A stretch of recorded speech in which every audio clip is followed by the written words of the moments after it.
पाकिस्तान की जब भी कोई मैच होता था, पुराने मैचेस देख लें तो कहते थे पाकिस्तान की बॉलिंग बहुत स्ट्रॉन्ग है।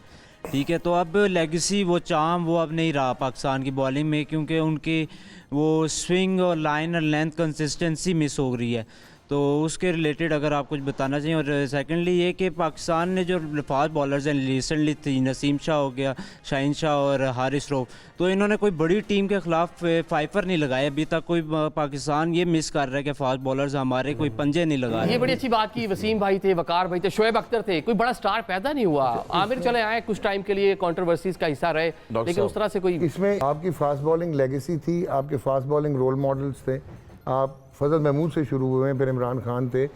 मैं मोहम्मद आसिफ को भी one of the greatest bowler समझता हूँ। वो ठीक है, उसका सेल्फ इन्फ्लिक्शन है, जो मर्जी हो गया। ये फास्ट बॉलर्स कहाँ चले गए?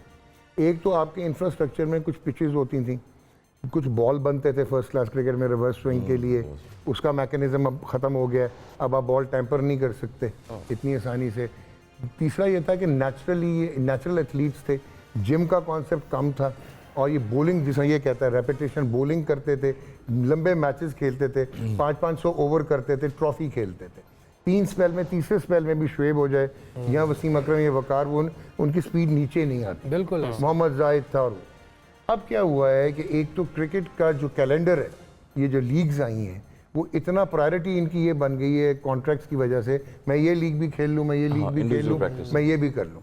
वो इंडिविजुअल बेसिस पे अब मैं ट्रॉफी ना खेलूँ, 4 दिन कौन जाएगा, 4 ओवर में मुझे ये कॉन्ट्रैक्ट मिल रहा है, तो माइंडसेट 4 ओवर का बन गया, तो फिटनेस 4 ओवर की बन गई।